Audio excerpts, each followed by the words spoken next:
Hello, how are you? I hope you are faring on well. It's my pleasure that you have joined me for today's lesson. We have a lesson from 2 history and government lesson. We are studying the social, economic and political organization of African societies, and in the lessons that have passed, we started learning about the organization of the Buganda Kingdom or the Buganda society, and we have learned how they were organized socially. We have also learned how they were politically structured, who are their leaders, what were their duties, and before that we looked at how they originated, how they settled, and how they organized and became a kingdom. Now, in our today's lesson, as we end the subtopic or the study of the Buganda community, we are going to study about the economic organization. The economic organization of the Buganda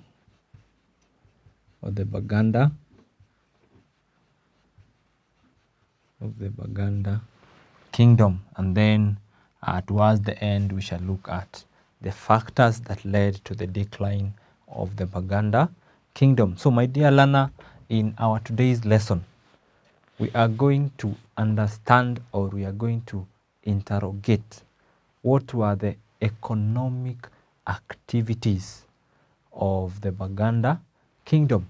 What were they doing on their day-to-day lives to make sure that their lives was going on well? What were the economic practices? How were they sustaining their lives?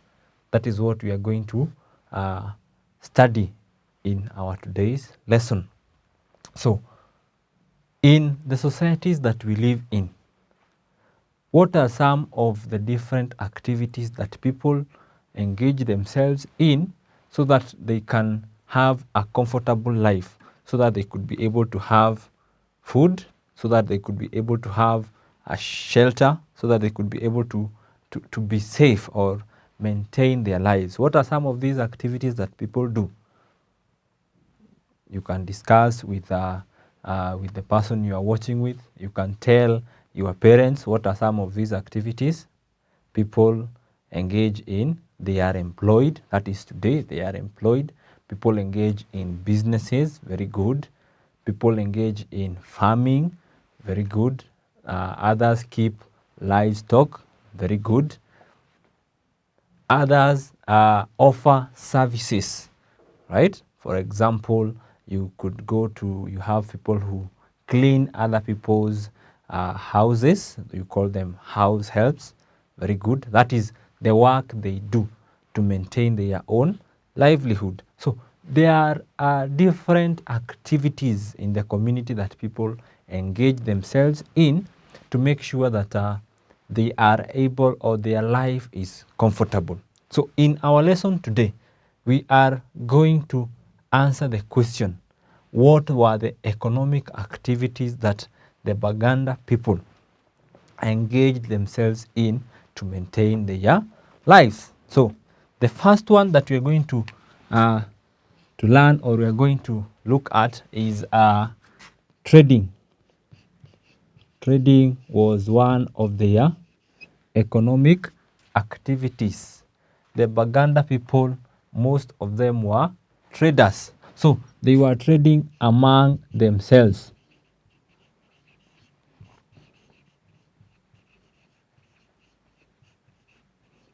They were trading among themselves, one person to the other, at the community level.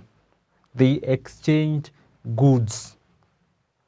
If one was producing, say for example, cassava, and the other one was producing milk, they would exchange or they would trade off their activity. So that was happening among the communities. They were also trading with neighbors or neighboring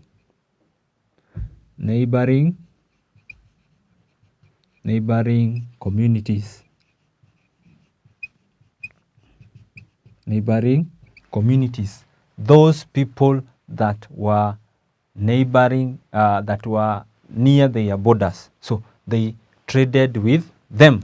The goods they produced in their community, they would trade them off with other communities. They also engaged in long distance trade. This was with the Swahili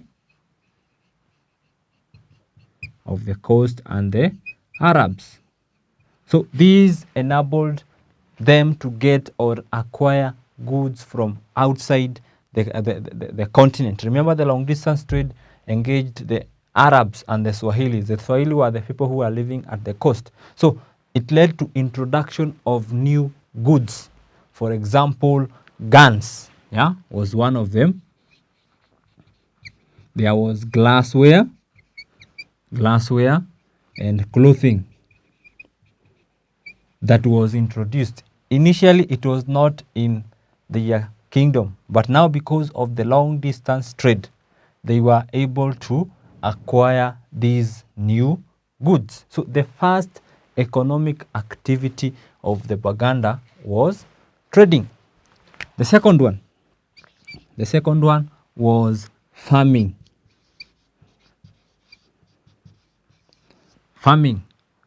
They were farmers. The Buganda Kingdom had constant rainfall. So it was well watered and it was also very fertile. So they engaged in farming. Their staple food was bananas, what we refer to as matoke.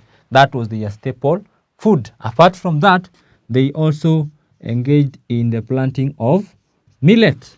We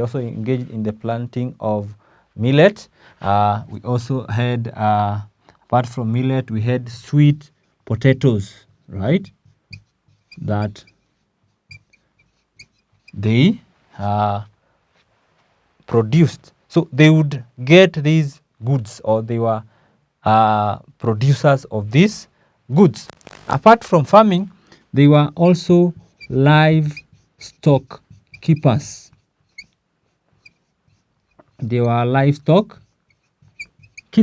They kept animals like goats, animals like cows, right? Animals like sheep.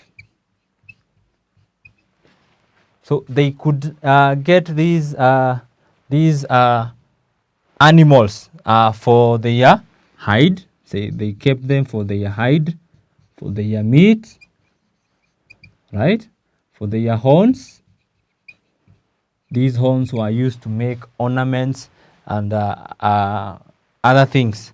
Yeah, they got hide from the cows and the goats. They got even the sheep, which was also used to make clothing, right, at that time. So the livestock was very important. So when you talk of trade, you'd find one family or a person who has hide would exchange that for bananas. So there was specialization. Different people specialized in different economic activities. The next economic activity was fishing. Those who are living along the Lake Victoria were engaged in fishing. They would go and catch fish in the lake. So that was another economic activity. So apart from Lake Victoria, Those who are living along rivers also engaged in fishing. This was also part of supplementing their diet. And also they engaged in traditional crafts, or what we refer to as domestic crafts. That is includes pottery. This is the making of pots.